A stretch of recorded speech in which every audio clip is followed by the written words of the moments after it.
श्रीं क्लीं श्रीं कुबेराय अष्टलक्ष्मी मम गृहे धनं पूरय पूरय नमः।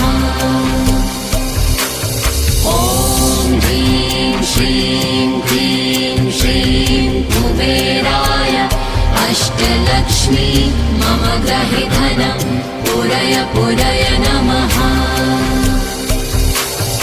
ॐ ह्रीं श्रीं क्लीं श्रीं कुबेराय अष्टलक्ष्मी मम गृहे धनं पूरय पूरय नमः।